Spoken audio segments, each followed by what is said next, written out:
भारत में देश की आर्थिक स्थिति, खासकर विनिर्माण और बैंकिंग जैसे बुनियादी पहलुओं को अनदेखा करना मुश्किल होता जा रहा है। 2014 से भारत में कई बैंक या तो बंद हो गए हैं या उनकी वित्तीय स्थिति सुधारने के लिए उनका विलय कर दिया गया है। जैसे कि 60 सहकारी बैंक ग्रामीण और शहरी दोनों अपनी विफलताओं के कारण बंद हो गए हैं।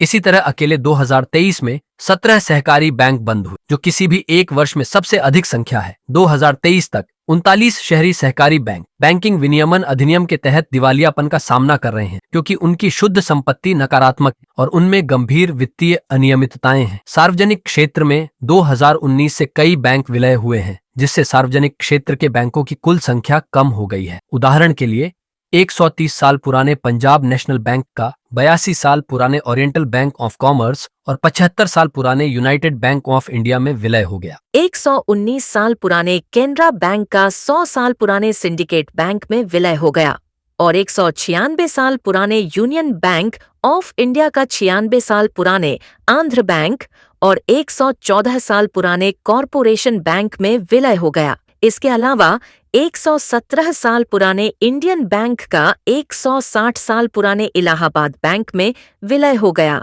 यदि हम अकेले 2022 को देखें तो सार्वजनिक क्षेत्र के बैंकों ने विलय और युक्तिकरण प्रयासों के कारण लगभग 2000 शाखाएं बंद कर दी। भारत में इन बैंकों का ऐतिहासिक महत्व बहुत अधिक और अमूल्य है, खासकर वे बैंक जो प्रथम विश्व युद्ध, द्वितीय विश्व युद्ध और विभिन्न आर्थिक मंदी जैसी महत्वपूर्ण चुनौतियों से बचे रहे। ये बैंक भारत के सामाजिक राजनीतिक आंदोलनों, विशेष रूप से स्वतंत्रता संग्राम से गहराई से जुड़े हुए। इनमें से कई संस्थानों ने भारतीय स्वतंत्रता आंदोलन का समर्थन करने में महत्वपूर्ण भूमिका निभाई और उनकी स्थापना दूरदर्शी लोगों ने की थी, जो उस समय के स्वतंत्रता संग्राम के नेताओं के साथ जुड़े हुए थे। अपने अस्तित्व के माध्यम से इन बैंकों ने भारतीय समाज के परिवर्तन को देखा, ब्रिटिश औपनिवेशिक शासन की कठोर वास्तविकताओं से लेकर एक नव स्वतंत्र राष्ट्र की जटिल गतिशीलता तक।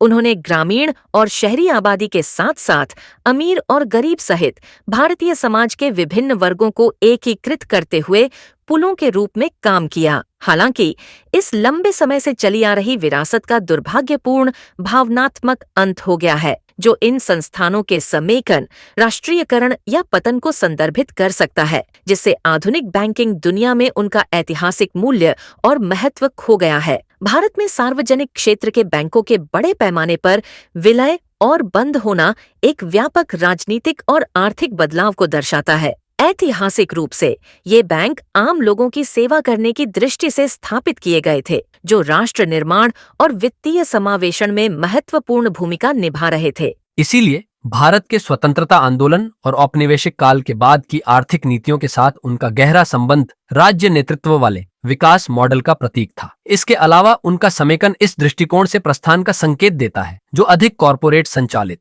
और केंद्रीकृत बैंकिंग संरचना के साथ संरेखित है। राजनीतिक रूप से ये बदलाव हाशिए पर रहने वाले समुदायों के लिए कम वित्तीय पहुंच, बढ़ते निजीकरण और भारत की आर्थिक संप्रभुता को आकार देने में सार्वजनिक क्षेत्र के संस्थानों की घटती भूमिका के बारे में चिंताएं पैदा करता है। तो वास्तव में भारतीय बैंकों के साथ क्या हो रहा है और क्या हमारा पैसा सुरक्षित है? क्या भारतीय बैंकिंग प्रणाली भारत में आने वाले वित्तीय संकट का अग्रदूत है? रिपोर्टों से पता चलता है कि पिछले दशक में लगभग 80 बैंक बंद हो गए हैं, जिसकी शुरुआत छोटे संस्थानों से हुई है। मुसीबत में नवीनतम new India cooperative bank Mumbai है, जिसकी 30 शाखाएं हैं और ये वित्तीय धोखाधड़ी में फंस गया है। जमाकर्ता अपनी धनराशि तक नहीं पहुंच पा रहे हैं और उन्हें अपनी कुल जमा राशि के बावजूद केवल 5 लाख रुपए जमा बीमा के रूप में मिलेंगे। ये उनके लिए विनाशकारी खबर है। एक अन्य बैंक जो जांच के दायरे में है वह है इंडसइंड बैंक, जो अपने बही खातों का 2000 करोड़ रुपए तक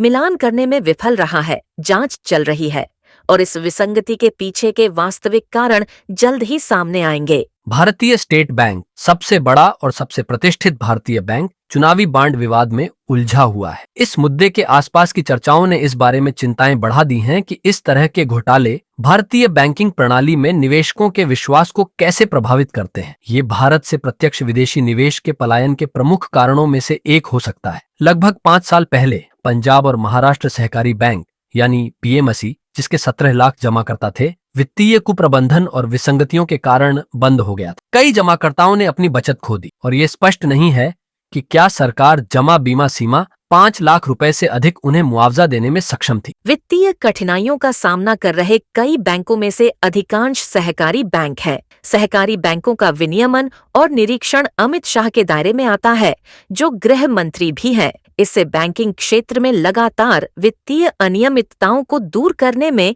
प्रवर्तन निदेशालय यानी ईडी और केंद्रीय जांच ब्यूरो यानी कि सीबीआई जैसी जांच एजेंसियों की भूमिका के बारे में सवाल उठते हैं। ये व्यापक रूप से ज्ञात है कि अधिकांश सहकारी बैंक या तो राजनेताओं द्वारा चलाए जाते हैं या उनके मजबूत राजनीतिक संबंध होते हैं, जिससे भारतीय जमाकर्ताओं की कीमत पर हितों का गंभीर टकराव होता है।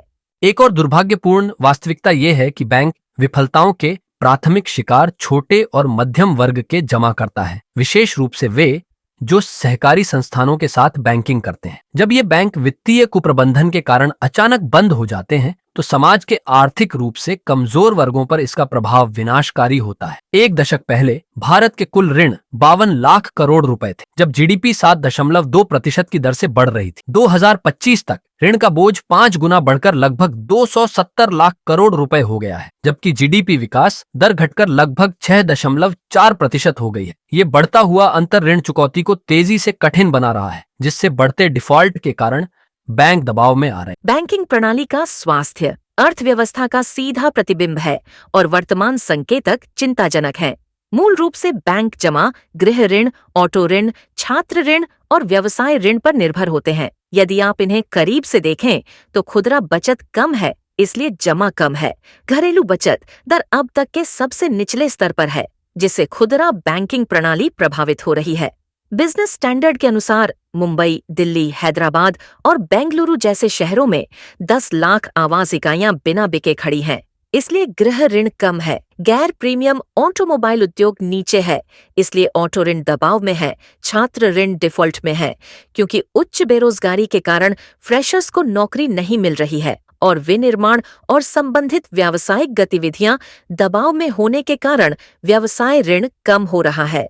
सनातन धर्म की वकालत करने वालों के लिए, विशेष रूप से सत्तारूढ़ दल में बचत में ये गिरावट पारंपरिक मूल्यों का खंडन करती है। इसके अलावा अधिक लोग सोने के बदले ऋण ले रहे हैं, जिसे पारंपरिक रूप से एक बुरा शगुन माना जाता है। चिंताजनक रूप से सोने द्वारा समर्थित ऋणों पर डिफॉल्ट भी बढ़ रहे हैं, जिससे वित्तीय चिंताएं और बढ़ रही हैं। सूक्ष्म वित्त क्षेत्र भी संघर्ष कर रहा है, यहाँ तक कि 100 रुपए से 500 रुपए तक के छोटे ऋणों पर भी डिफॉल्ट हो रहे हैं। ये अर्थव्यवस्था के विभिन्न क्षेत्रों में वित्तीय संकट का संकेत देता है, चाहे वह सार्वजनिक क्षेत्र के बैंकों द्वारा बड़ी मात्रा में खराब ऋणों को बट्टे खाते में डालना हो, सहकारी बैंकों का बंद होना हो या छोटे बैंकों का जीवित रहने के लिए संघर्ष करना हो। भारतीय बैंकिंग प्रणाली की समग्र तस्वीर गंभीर दिखाई देती है। ये स्थिति अब कुछ समय से बनी हुई है, मुख्य रूप से क्योंकि अर्थव्यवस्था सिकुड़ रही है, जबकि जीडीपी विकास वर्तमान में 6.4% है।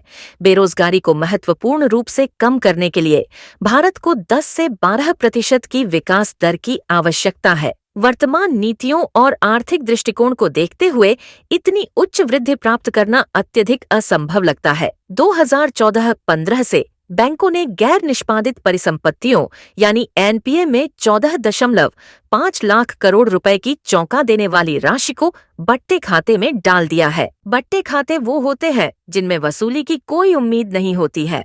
एनपीए 9 लाख करोड़ रुपए थे और बट्टे खाते में डालने के बाद वे घटकर 4 लाख करोड़ रुपए हो गए हैं। हालांकि ये बैंकों को स्वस्थ बनाने की रणनीति प्रतीत होती है, लेकिन इस तरीके से चिंताएं पैदा होती हैं।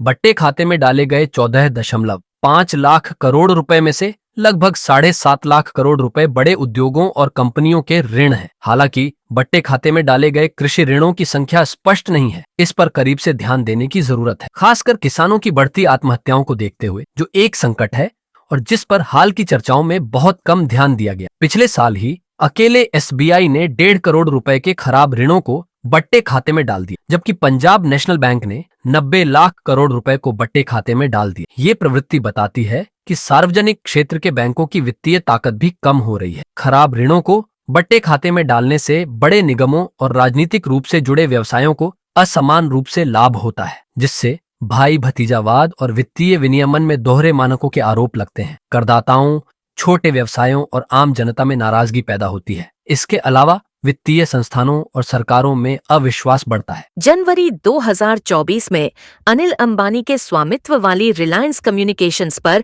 47,251 करोड़ रुपए का कर्ज था। हालांकि कंपनी ने इस राशि का 1% से भी कम 455 करोड़ रुपए वापस किया और बाकी कर्ज बैंकों द्वारा बट्टे खाते में डाल दिया गया। अनिल अंबानी के प्रसिद्ध राजनीतिक और व्यावसायिक संबंधों को देखते हुए ये पक्षपात और वित्तीय अनियमितताओं के बारे में गंभीर चिंताएं पैदा करता है। ये एक प्रमुख मामला है। ऐसे कई और मामले हैं। ये निष्कर्ष निकाला जा सकता है कि भारतीय सार्वजनिक क्षेत्र के बैंक तेजी से वित्तीय कुप्रबंधन के उपकरण बनते जा रहे हैं, जो मध्यम वर्ग और कामकाजी वर्ग के करदाताओं की कीमत पर अमीर और शक्तिशाली लोगों को लाभ पहुंचा रहे हैं। विडंबना ये है कि अगर भारतीय किसानों को भी केवल 1% चुकौती के साथ अपने ऋणों को बट्टे खाते में डालने का समान विशेषाधिकार मिलता, तो वित्तीय संकट के कारण होने वाली कई आत्महत्याओं को रोका जा सकता था। 2014 और 2022 के बीच भारत में किसानों और कृषि क्षेत्र में काम करने वाले व्यक्तियों में 1 लाख से अधिक आत्महत्याएं हुई। अकेले 2022 में 11,290 किसानों और खेतिहर मजदूरों ने आत्महत्या की। महाराष्ट्र के विदर्भ क्षेत्र में, जो विशेष रूप से प्रभावित हुआ है, 2013 और 2022 के बीच 26,566 किसान आत्महत्याएं दर्ज की गईं, जो औसतन प्रतिदिन 7 आत्महत्याएं हैं। 2023 में ये प्रवृत्ति जारी रही, जिसमें 2,851 आत्महत्याएं हुईं और 2024 के पहले भाग में भी जारी रही, जिसके दौरान 1,267 मामले दर्ज किए गए। भारत की बढ़ती आबादी को खिलाने में संघर्षरत लाखों किसानों को बेहतर समर्थन दिया जा सकता था। खराब ऋणों को बट्टे खाते में डालना बैंकिंग में जोखिम प्रबंधन का आवश्यक हिस्सा नहीं होना चाहिए, खासकर जब ये धारणा हो कि निगमों और धनी लोगों को अनुचित लाभ होता है, जबकि आम लोग पीड़ित होते हैं। ये प्रणालीगत मुद्दा भारतीय बैंकिंग प्रणाली के भीतर एक बीमारी से कम नहीं है।